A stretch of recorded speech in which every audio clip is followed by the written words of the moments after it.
ناظرین، drama serial سن میرے دل جو کہ بہت زیادہ انٹرسٹنگ ہو چکا ہے۔ صدف جس نے بلال عبداللہ کے سامنے خود کو پیش ہی کر دیا تھا کہ وہ جیسے چاہے اس کا یوز کر سکتا ہے، لیکن یہ بات نہیں جانتی تھی کہ بلال عبداللہ اسے بے انتہا چاہتا ہے اور وہ صدف کے بارے میں ایسا کچھ سوچ بھی نہیں سکتا۔ لیکن صدف جو کہ اپنے بھائی زابیار کی بیماری کو لے کر اتنا زیادہ پریشان ہوتی ہے اور اس کو یہی سمجھ میں آ رہا ہوتا ہے کہ اس مسئلے کا حل صرف اور صرف بلال عبداللہ کے پاس ہے، کیونکہ اسے پتہ ہوتا ہے کہ بلال عبداللہ کے پاس بہت پیسہ ہے اور وہی اسے 8 کروڑ روپے بھی دے دے گا۔ اس نے اس بات پر بہت زیادہ اسے یقین ہوتا ہے، لیکن اگر صدف بلال عبداللہ کو جا کر اگر اپنے بھائی کی بیماری کے متعلق بتا دیتی تو اسے بلال عبداللہ پیسے دینے سے کبھی بھی انکار نہ کرتا۔ لیکن صدف جس کو پہلے سے ہی بلال عبداللہ کے بارے میں کافی زیادہ باتیں سننے کو مل چکی ہوتی ہیں کہ بلال عبداللہ لڑکیوں سے تعلقات رکھتا ہے اور شراب پیتا ہے، اسی لیے صدف خود کو بلال عبداللہ کو پیش کر دیتی ہے۔ لیکن بلال عبداللہ اگر چاہتا تو صدف کے ساتھ سب کچھ کر سکتا تھا، لیکن وہ صدف سے صرف اتنا ہی کہتا ہے کہ تمہارے باپ کے مجھ پر بہت زیادہ احسانات ہیں اور تم یہی سمجھ لو کہ میں وہ احسانات چکا رہا ہوں، اور اب وہ صدف کو 8 کروڑ روپے کا چیک بھی دے دیتا ہے۔ صدف کا باپ اگر بلال عبداللہ کو آ کر اپنے بیٹے کی بیماری کے متعلق بتا دیتا تو بلال عبداللہ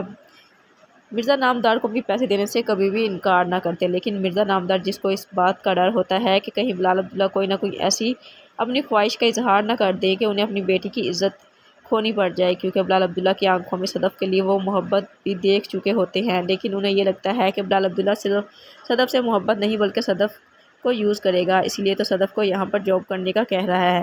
مرزا نامدار جو کہ انتہائی خوددار انسان تھے اور وہ بلال عبداللہ سے پیسے لینے کا کبھی سوچ بھی نہیں سکتے تھے، اس لیے انہوں نے یہی سوچا کہ وہ اس گھر کو سیل کر دیں گے، لیکن اس گھر کی بھی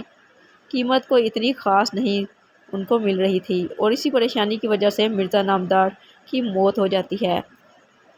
خیر، صدف جب بلال عبداللہ سے 8 کروڑ روپے کا چیک لیتی ہے تو بلال عبداللہ سے کوئی بھی اس سے سوال نہیں کرتا کہ اسے یہ رقم کس لیے چاہیے، اس نے اتنی بڑی رقم کیا کرنی ہے، بغیر کسی غرض کے اور بغیر کسی لالچ کے اس کو اتنی بڑی رقم دے دے گا بلال عبداللہ۔ کافی زیادہ اس وجہ سے صدف امپریس ہوتی ہے بلال عبداللہ سے،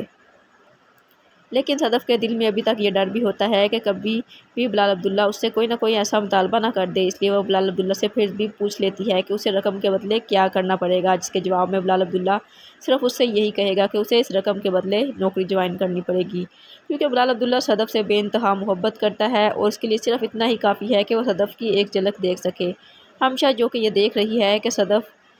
سے ایک ملاقات میں ہی بلال عبداللہ نے صدف کو 8 کروڑ روپے کا چیک دے دیا اور ایک دن میں ہی صدف نے بلال عبداللہ سے اتنی توجہ حاصل کر لی جو وہ اتنے سالوں سے نہیں کر سکی، اس لیے وہ صدف سے بہت زیادہ جیلس بھی ہوتی ہے اور ایک طرف تو وہ عمار کو حوصلے دے رہی ہوتی ہے کہ تمہیں صدف سے اگر محبت ہے تمہیں اس کا انتظار کرنا، وہ تمہارے پاس ہی واپس لوٹ کر آئے گی، اور دوسری طرف اس صدف کے دل کا بھی راز جاننے کی کوشش کر رہی ہے، اس کو خریدنے کی کوشش کر رہی ہے کہ کیا صدف کے دل میں بھی بلال عبداللہ کے لیے کچھ فیلنگز ہیں یا نہیں، یا بلال عبداللہ ہی صدف سے محبت کرتا ہے۔